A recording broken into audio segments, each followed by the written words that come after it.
Disclaimer, this podcast contains adult themes, adult dialogue, and spoilers. Our opinions are just that, opinions.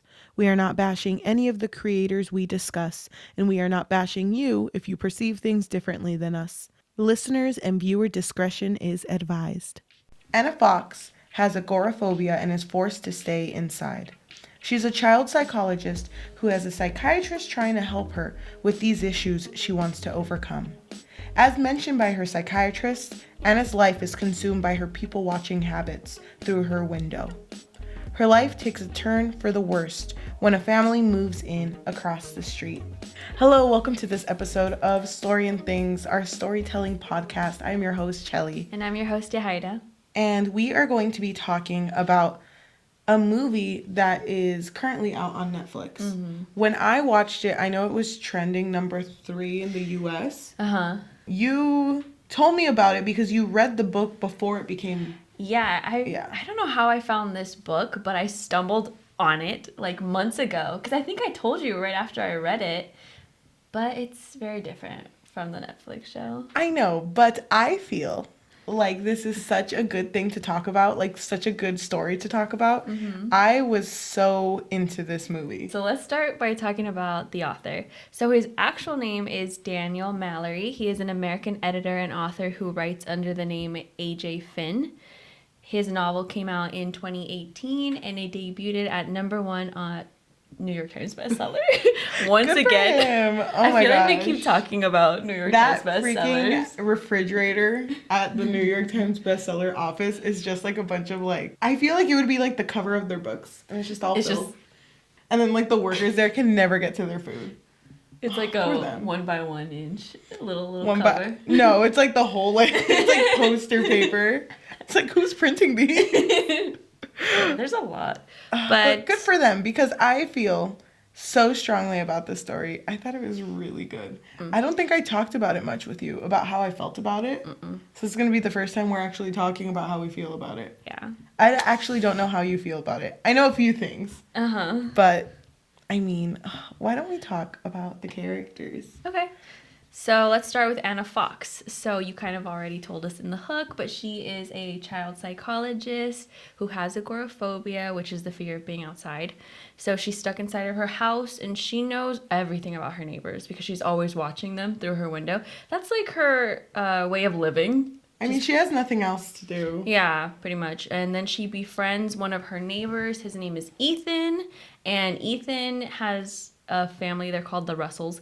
And they're actually recently moved in. Mm-hmm. So I should probably, like, they recently moved in, like, across. So it's, like, her window, and it's, like, apartments.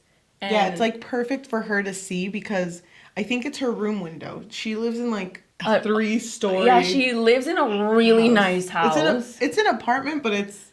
No, it's a house. It's a house? She has a house, but across is the apartments. Okay, I get you.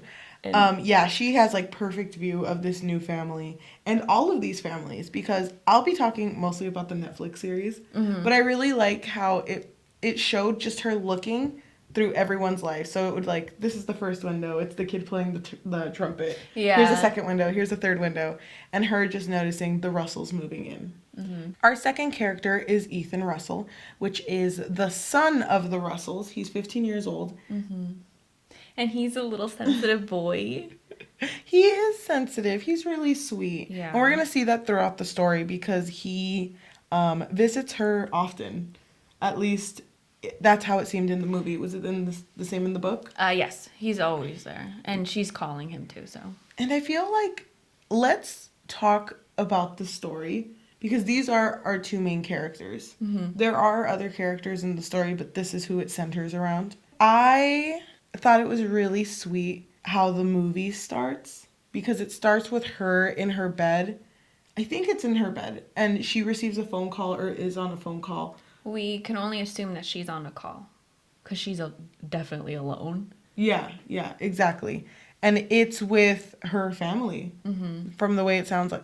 It's her daughter whose name is Olivia, Liv, and then her husband who... At this point, I wasn't sure if they were divorced or not. Yeah. Because by the way he talked to her, it was so, like, affectionate. It was very, so kind and amiable. You can only assume that whatever is going on between them, they're on good terms. And her issue with her agoraphobia and not being able to go outside, he brings it up too, but is very like, oh, so how is there any progress? Have you done anything? And he's like very supportive. It's really sweet. Yeah, he's trying to push her out of her comfort zone without being too abrasive. Do you remember his name, her husband's name? Yeah, Ed. We're quickly taken into her life, which is in this house that looks so old, like not taken care of at all. Yeah, it's a huge house, but she's a child psychologist, so she has money. Yeah, she does have money. But I mean, who is she like helping right now? Because she's at home. She's doing online stuff. In the Yeah. movie, they alluded to her helping people online, but you see that more in the book. She's actually helping people online with agoraphobia, which is ironic. Oh, that is ironic. It's really ironic. Oh my gosh. Just But- go outside.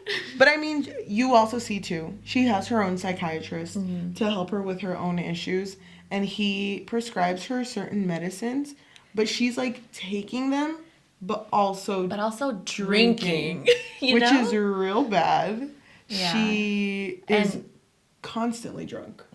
She's always drinking wine, and it feels like for someone who never goes outside, she makes sure that she's stocked on wine. That's like her priority. But I mean, I wonder how she gets it. Oh well, it's like, her landlord lives in the basement, which is another thing that's kind of tenant. brought up. Tenant, sorry. David Winter is her tenant that lives in the house with her. He was like the sweetest when he's introduced. At least I thought so. Well, I don't think they try to perceive him as sweet. It's just helpful because she can't go outside, obviously. So he's the one who helps her around the house. And there's a moment when he's introduced where he goes to the third floor, and on the rooftop there's a skylight, and he's like telling her like, oh, you really need to fix it because it can like break at any second. And she's like, oh yeah, sure, totally like brushing it off. But he's out here being the handyman, Yeah. doing like, I'm pretty sure he does the grocery shopping, all of that. I think. I feel like he must, because I mean, But then she can't. She door dashes it. I know. I think she does. Does she? I think she has like a grocery person drop it off for her. Yeah. From what I remember. She is living this hell where she can't do much. And what her psychiatrist brings up is that most people who have agoraphobia try to live vicariously through others, which is her window watching habits. So basically stalking in a way. Like I said, She has a camera and everything. yeah, Binoculars. yeah, exactly. She has binoculars, she has cameras, and she has a perfect view of across the street and all the windows where, you know, she can see everyone's lives. She knows it's weird. She doesn't like talking about it either because when her psychiatrist wants her to open up. Oh yeah, she tries to brush it off like, don't talk Whatever. about that.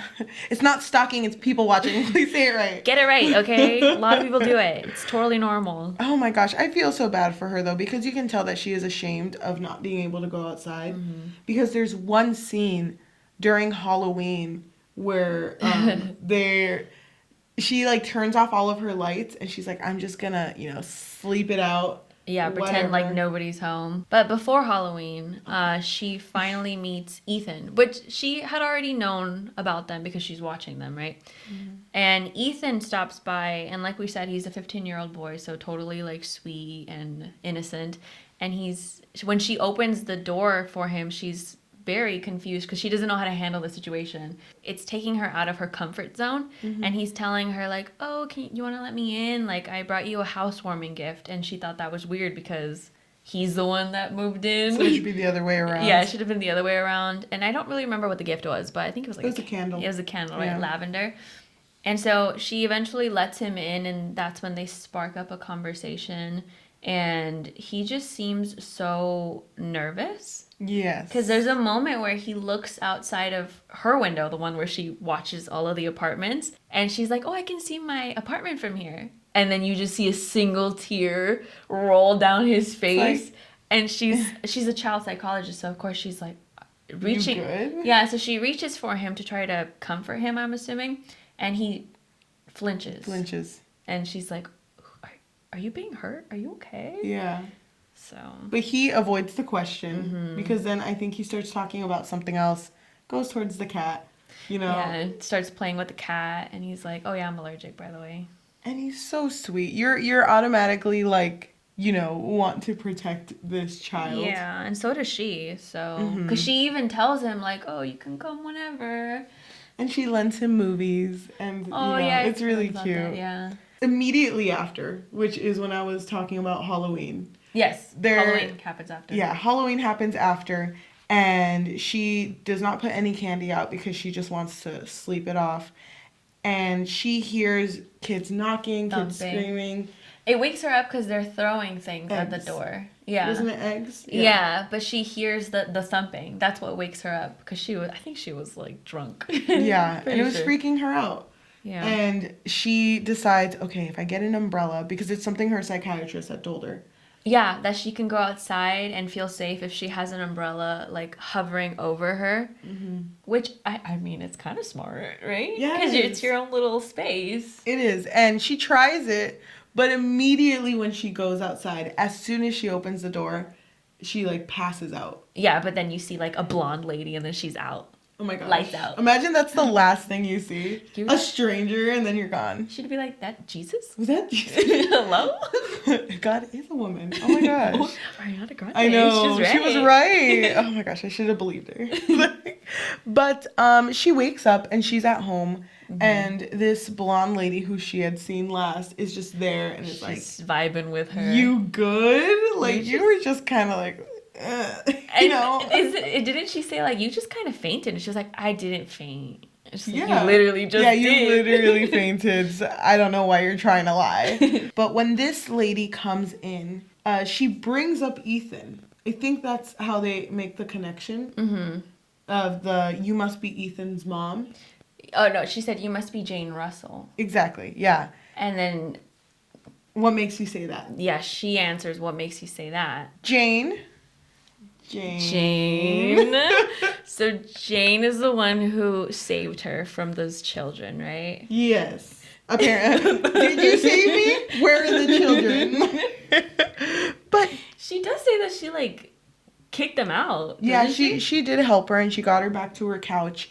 And Jane is getting along with Anna Fox real well. Mm-hmm. And it's really cute. They're just like drinking buddies. They're like talking about their lives. And Alistair, which is Jane Russell's husband, is / Ethan's father. is brought into the conversation only because Anna's being a little bit chismosita. Well, Like, because she wants to know the tea. And remember, when she met Ethan, he looked out the window with that single tear. So Yeah. he wants to find out what is going on in that house. Yeah, so she does bring it up, like, what's up with him? I mean, is there anything going on? And Jane does bring up that he's overbearing, that he's controlling, Mm-hmm. but that's kind of all she brings up. And she does a subject change. And Anna notices, but is like not going to press on it too much. Mm-hmm. And then Jane asks, "So why are you taking all these pills? Like, what's up with that? She's like going through her pills. Are you like, not supposed to be taking alcohol then? Because Oh yeah, because they're drinking wine, and she's Yeah. just like, "You shouldn't be mixing." And she's just like And then drinking Anna's at the same like, time. "Oh, nice candle that you brought me." And it's like, okay, fine. We won't talk about that either. But they're getting along just fine. It's cute because the way that they're sitting, they're like on a stool, like the standing tables, in the kitchen. It looks like the kitchen island, maybe. Yeah, and it's both of them sitting in a chair, and then there's a third chair for Anna's cat, Punch. Oh And Anna gets her phone and just takes a picture of Punch. Mm-hmm. And it's just so cute. It's like a very tender moment that they're getting along. So while they're drinking, from what I remember, I don't know if it's different in the book, there's a point where Jane starts talking about Ethan, and is like, "Oh, he's so sweet. He's so sweet. He's such a Look sweet at my boy." drawing of him." And it's very like an angelic type of drawing where it's like her with like, what is it called? A crown. Kind of like a halo. It looks more like a crown. And her holding Ethan, and he's like a shining baby. She's like, "Oh, look at me and my son. Look at us. We look so good." We look sick. Oh my gosh. I don't really remember that part, but I believe it. Also, we should also mention that Jane has seemed a little unstable since the very beginning. How does she leave again? Because I just wrote Jane leaves. I think she just leaves. So the next day, Alistair Russell pops up into Anna Fox's home. So he knocks, and what are you laughing? It's because I was watching this movie really fast. I was watching it in 3 times speed. Oh my god. Because I hate sitting through things, like, Uh-huh. for long periods of time. You liar. No, I watch movies. Yeah, I know, but I was getting very impatient. So I watched it in 3 times speed. The suspense was killing you. Alistair just comes in and is like, "Have you seen my family?" Oh, I'm sorry. Standing like an iPad kid. He was like, "Do you know what that is?" No. I'll show you later. Okay. But he was just standing at the door. He's like, "Have you seen my son and my wife?" No. Yes, he says, "Has my family been here?" Yes. Because he doesn't specify. Oh, you're right. Has my family been here? Have you seen my family? Have they been here? And at first she lies. At first she's like, no, of course not. Yeah, because she was trying to protect whatever she thought might have been going on. With Ethan, yeah, because she assumed that he was overbearing. But eventually she does cave in because she's like, thanks for the candle. By the way, thanks for the candle that your wife gave to Ethan because Ethan came. dropped it off. But I mean, that was it though. That was it. By the way, this man is the most like prestigious looking man that I've ever seen. He looks like he has his life together. He does. So that's kind of weird that there's like this like insinuation that he might be something else. He might be abusing his son. But I believed it. When I saw that man, I was like, He's looks evil. Yeah, he's evil. He came to visit her in a full-ass suit. I don't think he ever takes off that suit, so he's just it's always... his only suit. It's just one outfit, and that's it. So one night, I think it's pretty soon after. So basically, she is taking her medication, and she's drinking a lot. And it sort of starts feeling like a fever dream. And it's so scary the way it's, like, shown in the movie. Just, like, the sequence of events. And I don't know if you've noticed, but anytime she's going through, like, her episodes where she's incredibly drunk, which is the whole movie, she, like, the lighting turns red. Like, it's very, like, and then, such a bad mental place to be. Yes, that, and then every time that she's about to wake up, we see snow falling. And that's it. Yeah. But on one night, when Anna is sleeping, she wakes up in the middle of the night because there's a really loud scream. She doesn't know what that's from, but she assumes that it's from the Russells' home because she's like looking out the window and she's like, what's going on? And she sees that they're like arguing. So it's, okay, just to clarify, it's Alistair and Jane arguing from what she sees. Yeah. Oh, sorry, Jane arguing from what she sees. She dials the, I think she dials the apartments because she wants to get into contact with that apartment number. Which, how does she know the number? Anyway, whatever. Details. So and is that when she sees?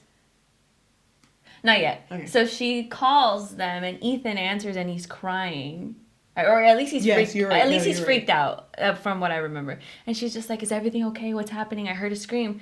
And he's just trying to push it off, like, "No, everything's fine. Don't worry about it."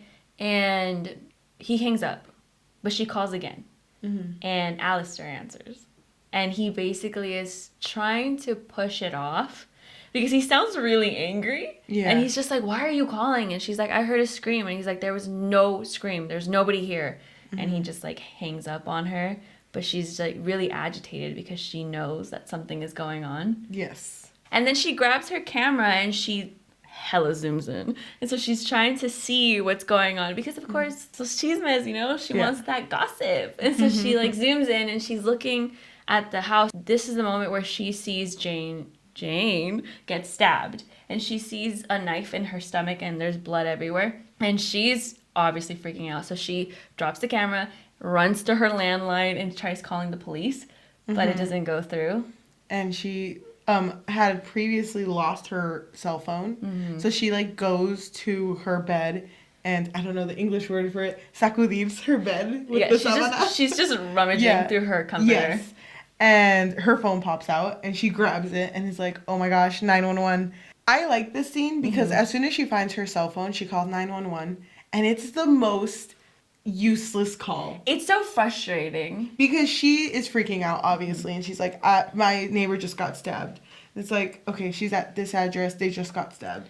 What address? This address. Your address? Wait, who are you? Wait, Yeah. where am I? Wait. And I think she had already been drinking, so I think she was kind of slurring her words a little bit. So the operator was like, "Are you?" Even the operator at one point says, "Did you kill your neighbor?" Mm-hmm. Was it you? Because it sounds like the way that she says it. Yeah. Is like, "Oh, she's across the street," but I heard her scream. But she has blood. But I saw this. Yeah. It's like, okay, that's a little weird. And it's like just very eerie the way that she says it, right? She's like, "Did you do it?"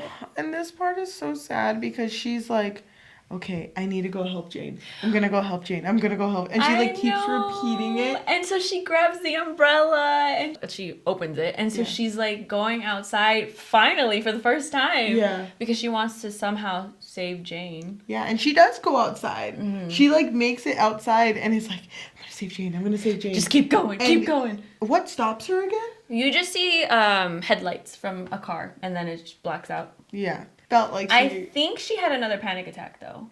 I don't think the car hit her. No, I don't think the car hit her either. It felt like it did, but it was just her. Probably the car just going 5 miles an hour. Like he's just like, ooh, sorry, ma'am. And she's like, you know, like completely like gone. I think she was already gonna pass out though for being outside. But when she wakes up, everybody is in her house. A lot of people she doesn't know. Yeah. And can I introduce? Go ahead. The lady I hate the most.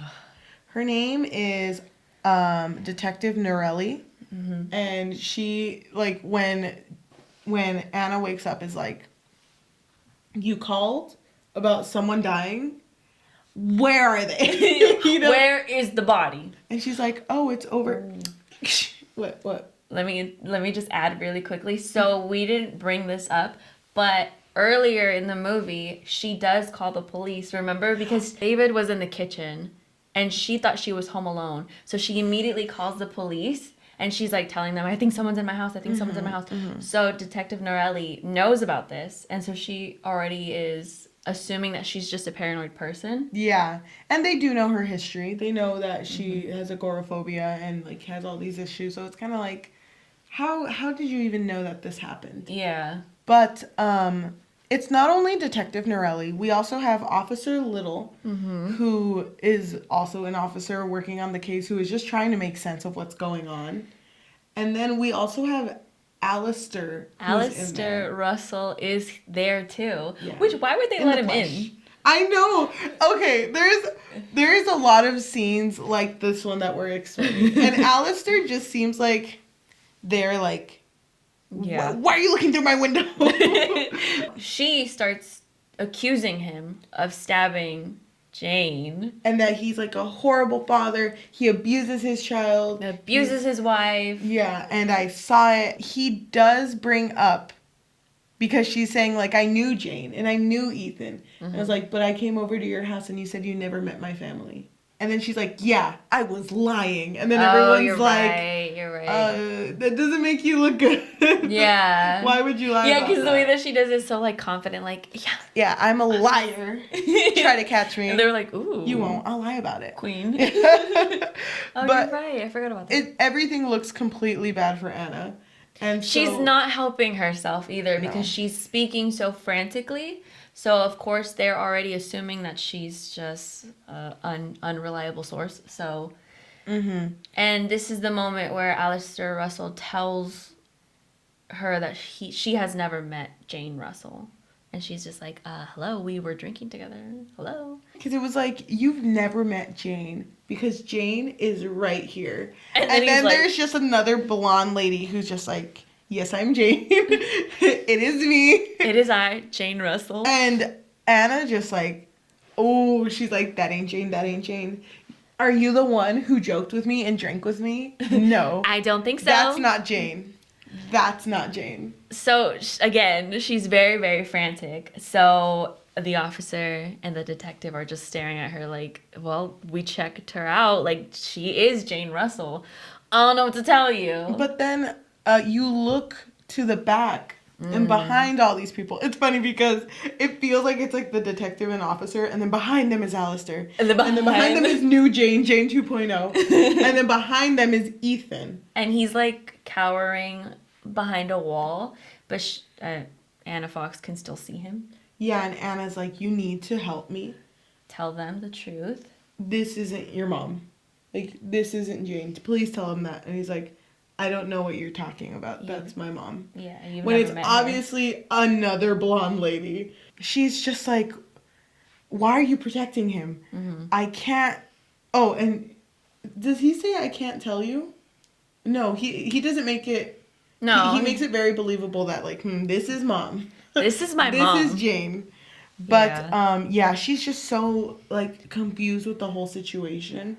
So throughout this movie, there are sporadic scenes where she's having more conversations with her husband and daughter. Mm-hmm. And it'll just be like little things. Like she'll be telling them about what's happening. And Ed will be like, oh, you got this. You keep going. Yeah. Oh my God. He's so sweet. Yeah. He's so sweet. He's such a sweet husband. And the daughter, too, is just so, like... Mm-hmm. It's, like, the happiness that she needs to keep going. And she's just so invested in this, like, I need to figure out what's going on with the Russells. She gets her camera, and she's watching them all the time. Oh, she's yeah, not true. recording, but she's just watching. Like, she has it pointed at the cameras of them eating, and then, like, them doing this, them doing that. And at one point, you see Jane 2.0 get up and call someone, and then her phone rings. Yeah. And then Jane 2.0 is like, stop looking at us. And then it's like, she closes the curtains. I don't know what you're talking about. I think she even like hides. She's like, oh my gosh, she knows. Yeah, and it's like scary because it's so eerily like nothing's wrong. Yeah, they're acting like everything's fine because they were having dinner too. Mm-hmm, all together. We forgot to mention that when she witnessed the murder, they asked her, why didn't you take a picture if you had a camera? Do you remember that? It wasn't the right lighting, Norelli. It wasn't the right time. Would you take a picture if it didn't follow the rules of 3? You're obviously an idiot. You're not a photographer. I know. Oh my god. And Norelli's like, oh, okay. I mean... You're the professional, not me. So then she starts to investigate Alistair Russell.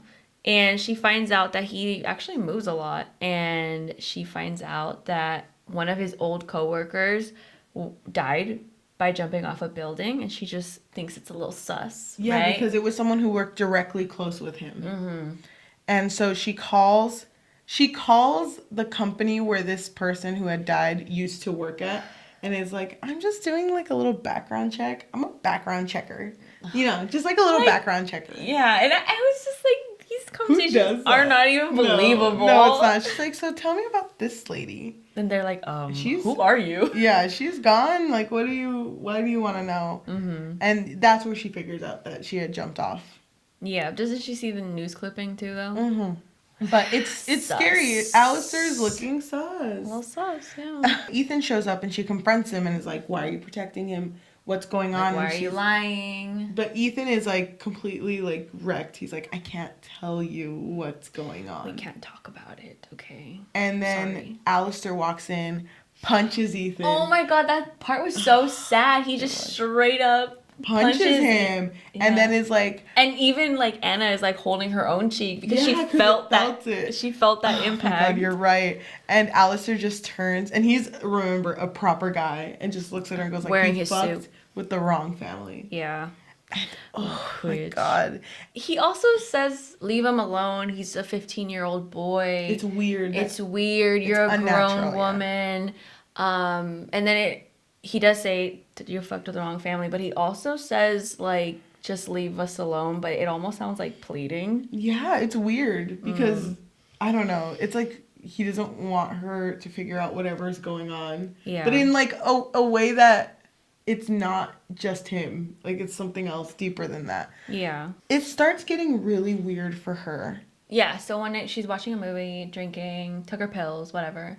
And then she gets an email that says, guess who, Anna? And I like the way this is shot in the movie because she opens the email and it says, guess who, Anna? It was written by someone who was called Guess Who, Anna. Yeah. And she opens it. It's an image, but it's like taking forever to load. So she like walks over to grab something and the image is loaded. She looks at her cat And her cat's paw is broken. Oh, yeah. Her cat's paw is broken. I was like, Oh, yeah, she has a cat. what the Oh, fuck yeah, happened we to said you? that. Punch, yeah. Punch. Yeah, And so she walks over to her cat and looks at it. And while she's over there, the way that the camera's shooting the scene is you can see the picture. the picture, and it's her asleep. Yeah. Which she was just in that position. So when she sees the image, she freaks out and she immediately calls the police. Mm-hmm. And the police, I mean, they're never really that helpful. God, it's so annoying when It's they're so there. annoying. And it's not because there's two, it's Detective Norelli and Officer Little. Mm-hmm. And Officer Little really feels bad. Yeah, and he's like obviously more gentle with her because he knows of her mental issues. And he even says like, if you need anything, I'm just call here, me. you know. But Detective Norelli is like, how do we know you didn't send yourself a picture? Yeah, so they're basically assuming that she just took this picture on her own and sent it to herself. And Anna is obviously offended. She's just like, no, I would never do that. Why would I do that? It's stupid. So then it's like, okay, who else would take a picture of you? Is there anyone else who lives with you? And then you see David walk in, and he's like, hey, what's up? Hey, guys. But he was gone. The Russells show up, too. Why are they there? They show up. Because she's been snooping. Oh, yes. Okay. I just want to bring up, this scene is so funny because David is there and he's like, my name's David Winter without an S, you know, and then Alistair comes in and he's like, what are you doing? And it's like, who let you in? Exactly. That part was really funny to me. For such a nice house, she has no There's locks. no locks. I know. They're just big holes where doors used to be. But like, he comes in and is like, you've been snooping and now like I lost my job. Mm-hmm. So how are we going to pay bills? I'm a child psychologist. Pay up, friend. Yeah, so it gets really awkward because she starts accusing everybody at this moment. So she starts accusing him of doing something shady. She's like, oh, why did this person die at your old job? Why did you move here? Blah, blah, blah. And so once... I just wanted to bring up, she's accusing all of this, but she's still so hung up on Jane 2.0, who's just literally just standing there. And she goes like, I can prove to you guys that there's another Jane. There has to be a way to prove this.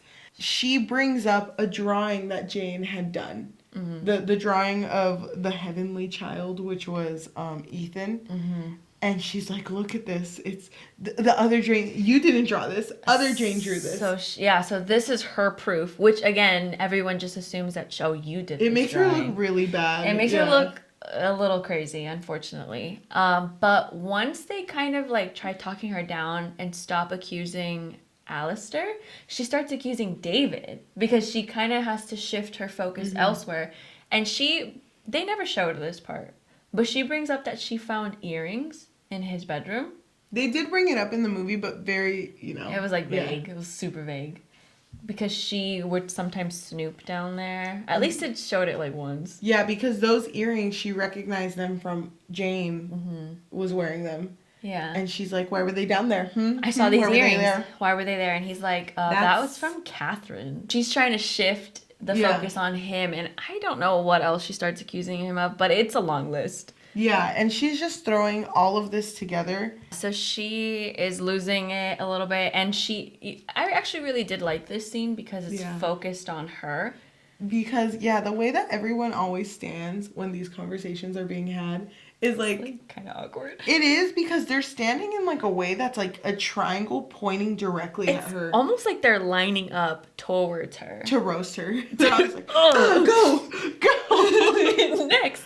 I know. But she's just standing at the end, and I like the way it's shot too, because I told you, and we can talk more about this when we talk about our personal thoughts. So my girl Anna be looking like my boy Jesus. A little. And if you know Jesus, some may call him a wise man, some may call him a preacher.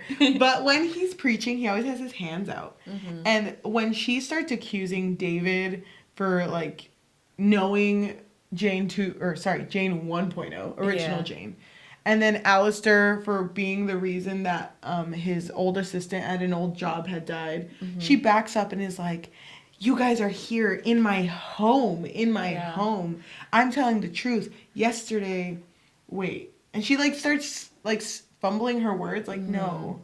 Not yesterday. No, yeah, yesterday. Yeah. And it starts feeling like, even me at that point, I'm like, I was so uncomfortable. yeah, and like, oh, you're not making yourself look good. I can't even believe you right now because it sounds weird. Yeah.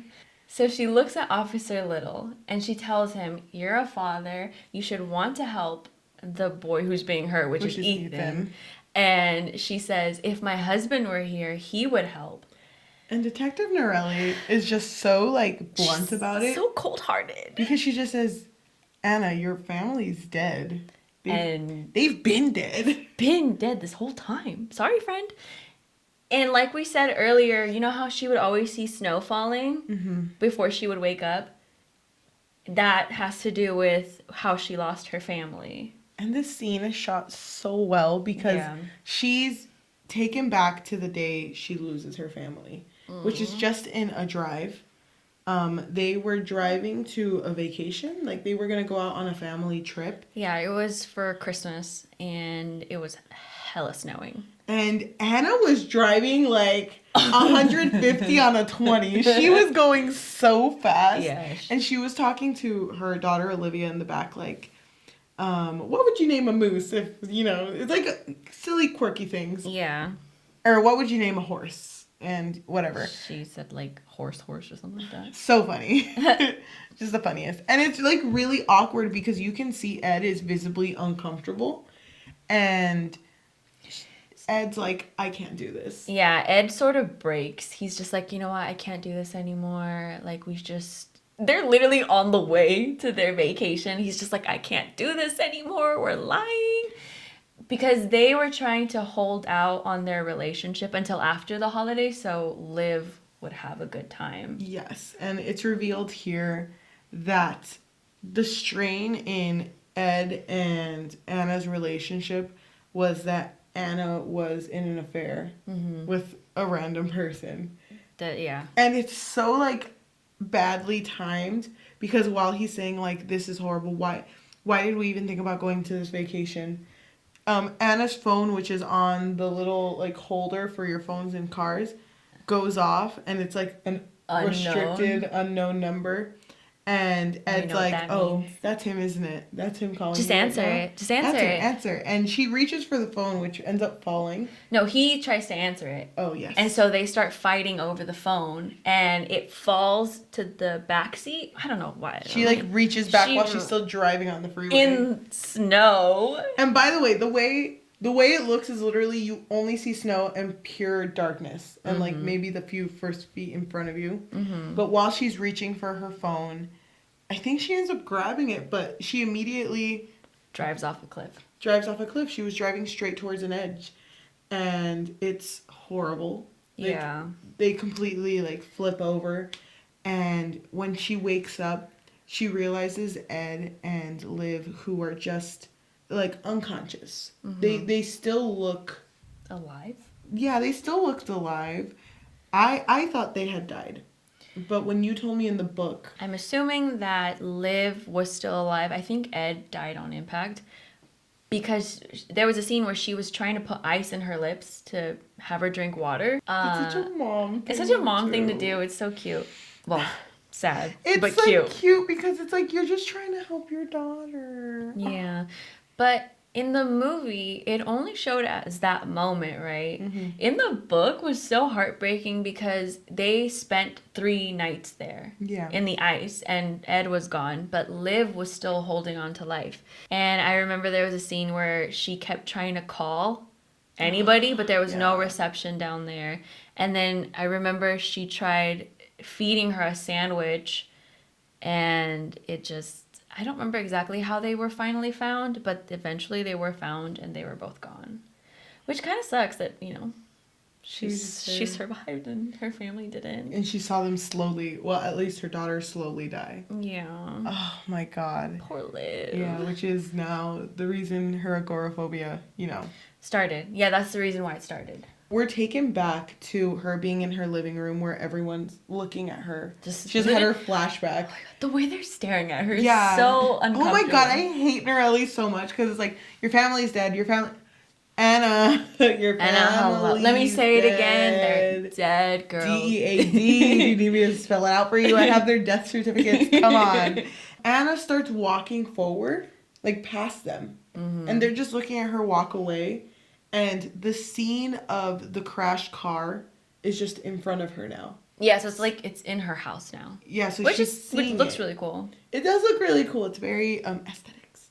But it's like snowing in her house and she sees like the broken car. Mm-hmm. And now at this point, when I was watching it, I was like, oh, she is crazy. She apologizes, which is so sad because she's just so like broken. Like she's so defeated. She just figured out again that her family died. Yeah. Like it's like reliving that, and she's like, oh, I'm sorry that I brought you all here. I'm not mentally sound, and I don't know what's real, what's fake. And yeah, because those pills and that wine don't be mixing well.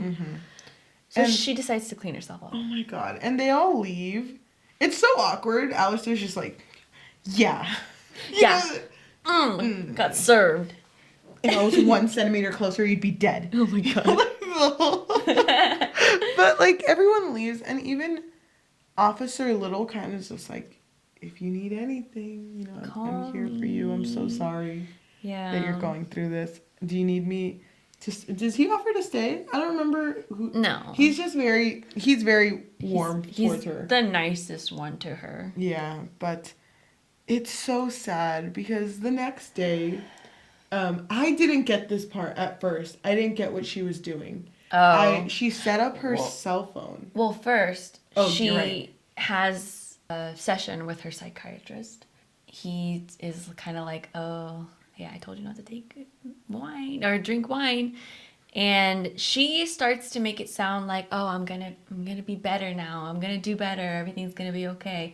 But then when he leaves, she takes all of her pills and crushes them on the counter. Which when I saw that, my one brain cell, I feel like it's shrinking. Because when I saw that, I was like, oh, hell yeah, she's gonna start putting them in her drinks. Hell yeah, like, in water, she'll put like a little like dose, like what she Just needs. one dose, yeah. Yeah. But she puts them all in a huge tin can, and I'm like, okay. Okay, a little different queen, but Okay, so she is drinking again, and she has her phone propped up, and she starts taking a video. Which is really scary the way it's shot. Because it's like, it's her phone in the front and her just sitting in the back, and she was like, hi, my name is Anna Fox. I'm this years old. She's doing a vlog. I know. Hi, guys. Welcome to our channel. Thank you. I'm gonna make slime. But also, my name's Anna Fox. And she, like, talks about kind of her life, like, what's gone on so far. Like, I have a husband, I have a daughter, and they're both dead. And it's because of me. And, there's been, like, God, I already forgot how she said it. A lot of super significant things in my life, and then she's like, super. Fuck. And then she like refilms, like, okay, my name is Anna Fox. I don't even think she refilms. I think she just starts over. It's just one whole video. Oh, you're right. She just keeps trying to like fix it, and it's so like, oh my god, I didn't understand what she was doing at this point. Did you when it came up in the? Yeah, this was her goodbye video. Yeah, she was doing a. Yeah, she was like. Final sleep. I think it's the next day, like she goes to sleep and she's just laying in her bed and she's looking through her photos because she's completely given up on the whole Jane 2.0 and everything that. Because she just believes that she just imagined everything. And there's no such thing as a Jane 1.0. No original Jane. There's only one Jane. There's only one Jane. And she's looking through her photos and she sees the photo that she had taken of Punch, her cat, when she hung out with Jane 1.0. Yeah. And she realizes that in the photo, her wine glass is actually in the shot. And she zooms in and sees a reflection of Jane 1.0. Yeah. And that part, like, clicks in her and she's like, I'm not crazy. Exists. I'm not crazy. And so David comes home and she's like, oh my god, she's real. Is this the girl that Yeah, but also David is leaving. So David is also... He's gonna move out. I mean, it is kind of uncomfortable after someone tells you you're a murderer. Yeah. She did apologize. She said, oops, sorry. Oops, sorry, but is this the Catherine that you were talking about? And it's like, yeah, that's her. He doesn't really understand what she's talking about, though, because he doesn't make the connection. No. But then eventually he says, that's Catherine. She's crazy. We had a one-night thing. She it cried a meant lot. nothing to me. That's Ethan's biological mom. But she's like, I think she's a former drug addict, but still kind of unhinged. Yeah. And he tells her, like, she had to give him up because she was so unhinged. And she's like, what the heck? Wait, so I guess that wasn't Jane. Yes. It's Catherine. She wants him to speak for her because nobody believes her. Yes. So she's asking him, like, oh, well, we got to go tell somebody. And he's just like, nah. So he goes down to the basement and then you just hear him grunt. And it's like, in the fall. And she's like, hello? Did you trip? Did you trip? Did you trip? You loser! It's like, And- goes off on him. Oh my No, God. but she hears a trip. And she walks towards the stairs, and literally from the door, not in the basement, but like on the side, beside the basement, Ethan pops up, and because he sneezes. Yes. He sneezes, and he's like, because the cat's right there. Yes. Ethan. He ain't looking so hot. He's usually that like very sensitive looking boy who's like, Just like, small, trying to make himself small. Single tear. And he looks completely different. Like the way he stands, what he's wearing, he's like in a gray, like Hoodie. sweat. Yeah, gray hoodie. Glee. Sorry, in a gray hoodie. He's holding a knife. Niles. Oh my God, I told you.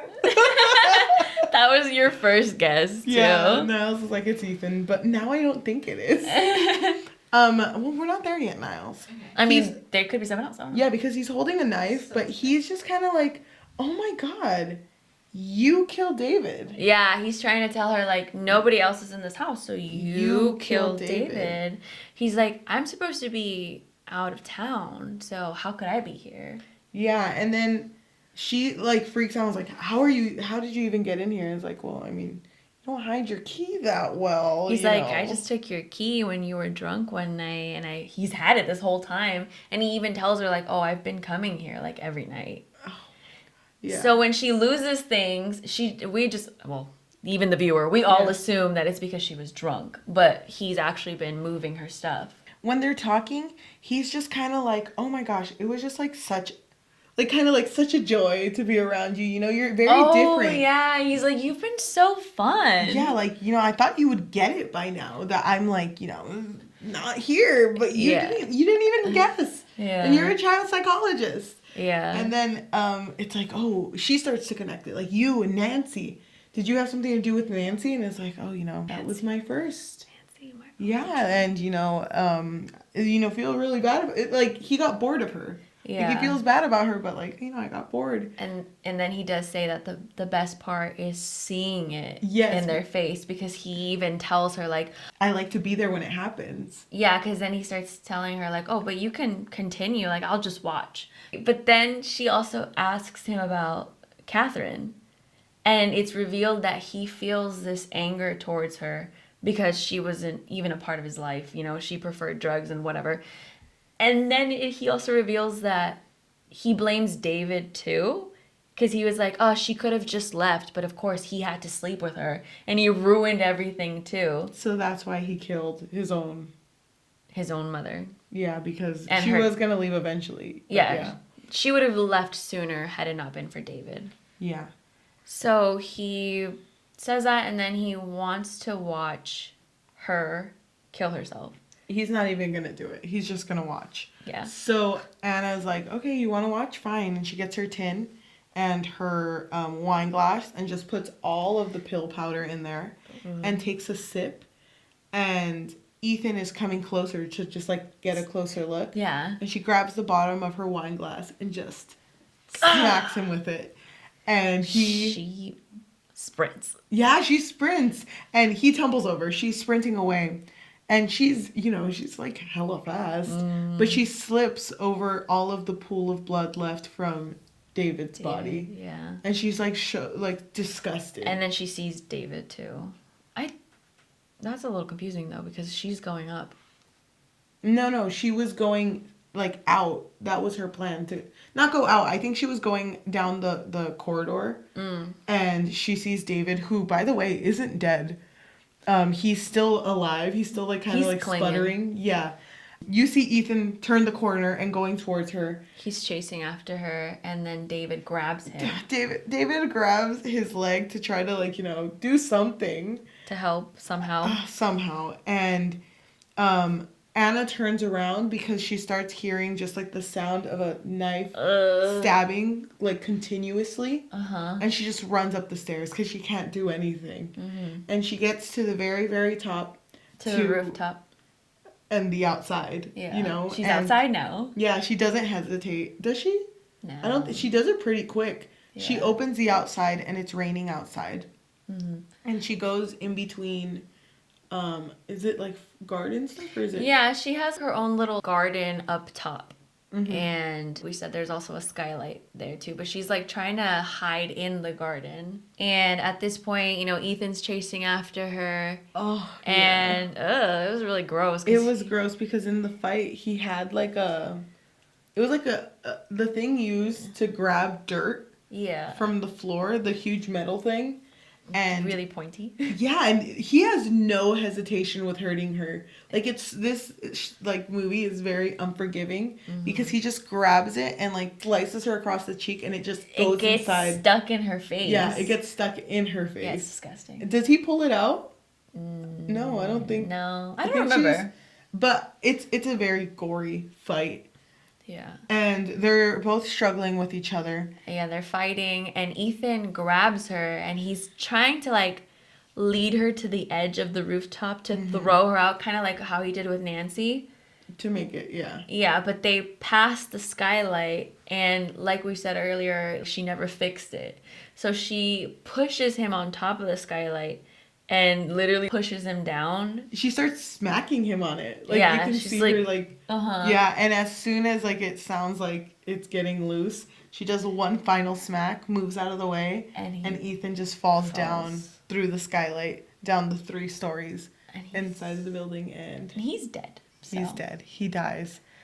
Rip. And yeah, and Anna turns around. She's looking up while the rain is falling on her. And it just feels like a liberating moment for her. It does. And she falls asleep. She passes out. Again, it's her thing. She loves to pass out. Well, when she wakes up, though, she's at the hospital. Yeah, she's at the hospital. With Officer Little. Oh, and he's ooh, my bad friend. I guess you weren't lying? I just wrote, he's oof, we messed up hella bad. Sorry. That makes me so angry. That makes me angry that they did not believe her at all. I feel like it would have been better if Norelli was the one to offer an apology because she was so mean.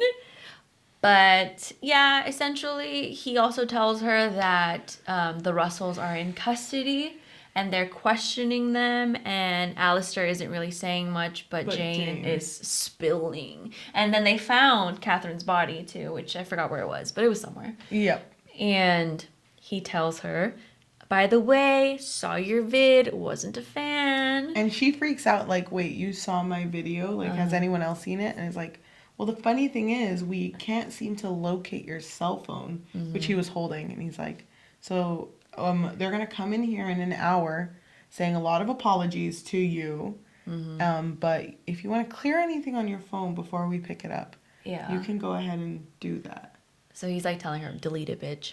Yeah. But, I mean, I feel like they can find it, though. So. I know. It's in her recently deleted. Exactly. She forgot that one step. Okay, but Niles, you look a little confused. Oh, why would she want to delete it?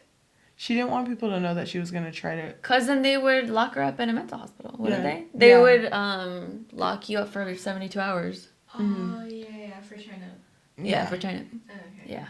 So then essentially time passes. I'm assuming months pass, right? Because now her whole house is cleared out. Yep. And she just grabs her luggage. And she looks like a queen, by the way. She looks so good. She's not wearing her Jesus robe anymore. No, she has jeans on. Yeah. So. And she, it's like you said, it's cleared out. And she grabs Punch, who's in a little... Oh, yeah, Punch. I forgot about him. Cat carrier. Uh-huh. And she just walks out. And gets in a taxi. She goes outside, no hesitation. So Anna just moves out and she moves on. She moves on with her life, and that's it. That's pretty much the end of the movie. Oh my god, this movie was a freaking trip. I had no idea what it was about. I did not read the synopsis. Yeah. Oh, you didn't? No, I just watched it. Oh. Because you told me it was good, and I was like, okay, Woman in the Yes. Window? Woman in the Window. Hell yeah, let's watch it. I know, And it was a trip. It was a trip, yeah. When I read the book, I was like so confused. I was like, is she crazy? Am I crazy? What's happening here? Yeah, it was crazy. But I do want to bring up, listen, Okay. I know we're talking about the movie, but you should read the book, okay? I know, I really want to. I hated Ethan's reveal in the movie. I felt like his reveal was so lame. He just walks in. He sneezes in, whatever. So the way that Ethan is revealed to be the, the killer in the movie, when she's talking to David about Catherine, that doesn't happen in the book. She doesn't really talk to David that much about Catherine. So David actually does move on. David lives in the book. And in the book, he reveals himself in a very subtle way, because remember in that scene where she finds the picture and we know that Punch's paw is broken? Yeah. So one night when she's talking to Ethan, she's telling him what is going on with your family, and he tells her like, oh, it's my dad. Yeah, it's my dad. He's the one that's behind all this. And so she's telling him like, we can go to the police together. I'll help you. I'll be there with you. And he's like, yeah, totally down. Just give me a day. Okay, give me a day. He comes back and he's like, oh, by the way, how's Punch's paw? And she's like, Punch's paw? How did you know about his paw? And he's like, because I come here every night. And she's just like, what? I thought you went home. And he's like, I did, but then I came back here because I come here a lot. I love it here. And he tells her, I have to tell you, I've met a lot of psychologists, and you're the first who hasn't diagnosed me with the personality disorder. I guess you're not the world's best shrink. And he says, you interest me though. You do. That's why I keep coming back to you, even when I knew I shouldn't. Older women interest me. Oh my Damn, God. that's a better reveal. Yeah, and then so he tells her about Katie. He says he used a letter opener on her. He says, because she wouldn't leave me alone. I told her so many times, and she just wouldn't stop. Kind of like you. Yeah, so he basically just outs himself. Yeah. She figures it out through Ethan, because Ethan just reveals himself to her. I guess the way they did it in the Netflix movie was more dramatic, because he also kills David. So. But I would have liked that, her piecing it together instead of it just being revealed to her. Yeah. Oh my god, that's so much better. Even if that difference, is there. Overall, oh my god. Well, this was your first watch, so. Yeah, I don't really watch these types of movies. I Yeah. don't really like watching, well, I don't know. It's not that I don't like to, but I don't avidly search for What, mysteries? mysteries or like anything that's like suspense and thriller. I really liked it. I loved it. I really like when movies don't have a clear like path that the audience has to follow. Like Yeah. it's based on like your perception of things. Mm-hmm. And oh my god. But our narrator was so unreliable that, we start to think, oh, she's actually crazy. So. Because she's flawed. She has her Yeah. own flaws. I like that she has like so much stuff going on because when she, is trying to explain herself, I feel like I'm in that same position with her where it's like, okay, wait, I do believe. Wait, no, I don't believe. No, wait, no, that's not real. Wait, this is real. And it's like... It's like you feel like you're damn. going crazy with her. Yeah. You don't know what to believe. I love, though, her resolve at the end, too. Like, I love her, like, oh, hell yeah. I solved a murder case, and I'm that bitch that goes outside. Oh, my God. Let's go, Punch. Yeah. Puts him in a little cage. Vamonos. Can I read what I wrote? Yeah. Because I put, love her resolve, TBH. As everyone around her is the idiot, she's just ready to move on.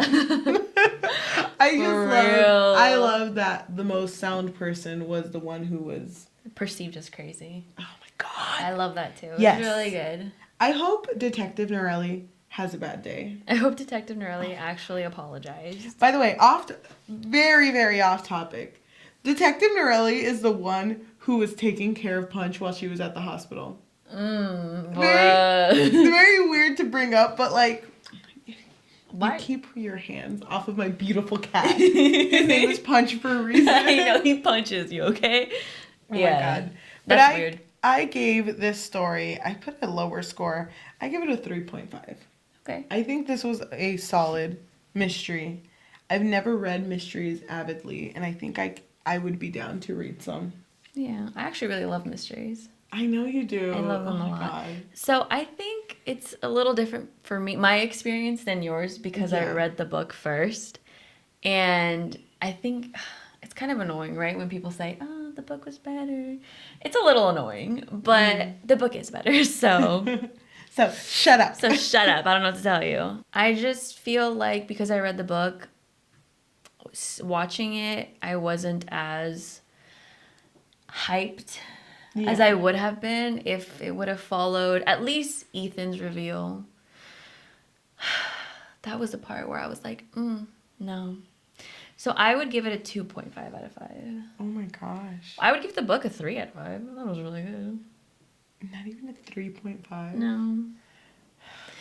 I mean, I think Anna... I deleted my score because apparently it's not good enough. I don't know. No, Anna... I get you though. I think it's just because I didn't really love Anna Fox. Really? Okay. No, I didn't we really were love talking her. about this. You know what? You know why though? Because you didn't see her as Jesus like I did. You're you right. don't even.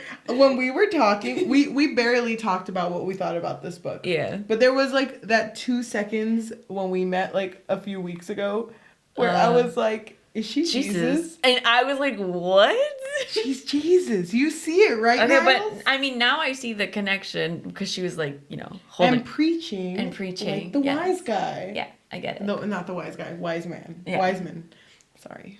How dare you? But like I just love the fact that it's like painting her as like pure and the one who knows the truth, but she's not. she's It's like not. she's so good. I love her. Oh, I love her so much. well, this is awkward. I know. But Niles, what do you think? I had 2 questions. Okay. Okay, I wrote that. Okay, go ahead. She's just like, who's Anna Fox? We start from the beginning. Did Ethan's dad know anything, or was he just? Yeah, he was covering him. That's Him why up. he moved, because he didn't know what to do. He thought it was like, maybe it's a phase. tease. Maybe it's a phase. He'll get over it. Look it over. It's fine. Yeah, so he knew everything. Okay. The second question. How did Punch's paw, break? They never actually revealed it, but I think, well, at least not in the movie, but I think in the book it said that he stepped on it one night. Or at least it insinuated that Ethan stepped on his paw one night when he was sneaking in, but they never said it in the movie. God, now that you bring up how the reveal for Ethan was. It was so good. Oh, you know what else? Okay, I'm so sorry. I want to hear Niles' thoughts. I but, don't like... mean. I'm so sorry, Niles. Maybe this will change your thoughts. I don't know. So another thing. So in the book, the way that Anna survives is because she starts using her degree. So she starts telling, because Ethan doesn't know anything about his. So Alistair isn't his biological father in the book. So Wait. So Wait. Ethan doesn't know anything about his biological father, okay? And Anna starts lying to him. She starts telling him, yeah, your mom, she told me about him. And she's like, you liar, I don't believe you, because he's like trying to attack her. And she's like, no, yeah, she told me that he loves, and she starts listing things that her own husband and daughter loved. So I don't remember what it was specifically, but I think it was like, he loved car rides, he loved going to the beach on Sunday. I don't remember. He did. That forces Ethan to stop for a moment because he's like, oh my God, wait. He loves car rides too? Oh my God, me too. Wait, hold on. And then she's like, and she told me his name. And so that's the reason why she gained the upper hand over him, because he stops, and that's when she like pushes him down the skylight. Okay, I'm going to keep my scores at 3.5 because that's how I felt at the moment. Yeah, no, it's fine. I'm not saying like change That it, but book like sounds hella good. Oh my God. What? I need to read it. I mean, she uses her degree in the book, just so you know. Okay, well, now knowing that, Niles, what is your score? And your overall thoughts? I didn't watch it. And True. I didn't read it. Oh, the True. reveal. But the book it does sound more interesting.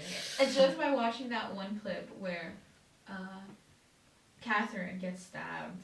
Oh, yeah. I automatically thought that Ethan was The one who did it, yeah. I mean, you have 3 brain cells. We have one. Also, no one sharing. only because he's the only one there. Yeah. Besides the dad and like. So process of Yeah. elimination, right? And the dad's suit is never dirty and he only wears one suit. So like, why would Oh, he- true. know. Oh my God, you're so Yeah. smart. Yeah, and then the fact that what's your name? When Jane? Anna was like, oh, if my husband were still here, and I was like, were? Was? Past tense? It's dead. He's dead. Dead. That man's fucking dead. So I feel like for me it was too predictable. Oh, okay.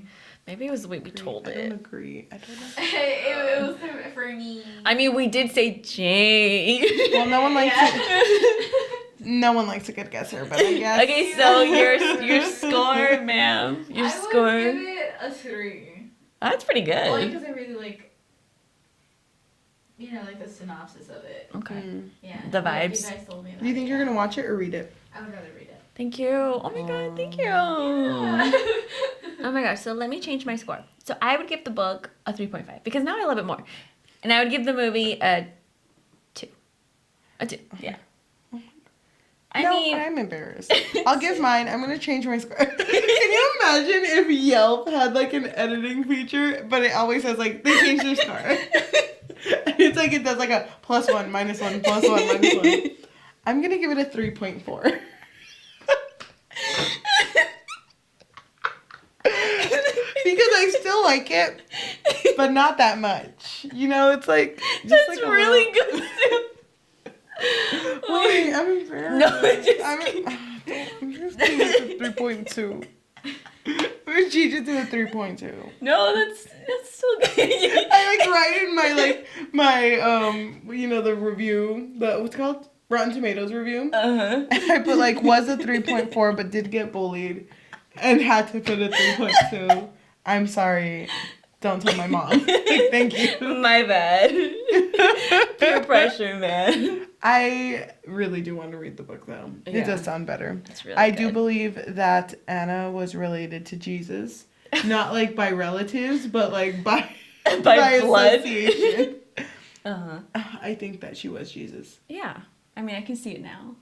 I need to read the book and find evidence that she's Jesus. I don't think there's Every any. other word is like the Bible. It's in the Bible. Yeah. Oh my Oh god. my God. Okay. Well, I think we're done. I think that pretty much sums up our thoughts on this movie and my thoughts on the book. So, anything else you guys want to add? Just that I'm sad. I'm sorry. We didn't mean to bully you. I guess No, just not. me. Yeah. Okay. I guess sure. just me. Okay, but thank you for watching our episode. We release every Monday, Tuesday. But thank you so much for joining us. And we'll see you in the next one. Bye. Bye.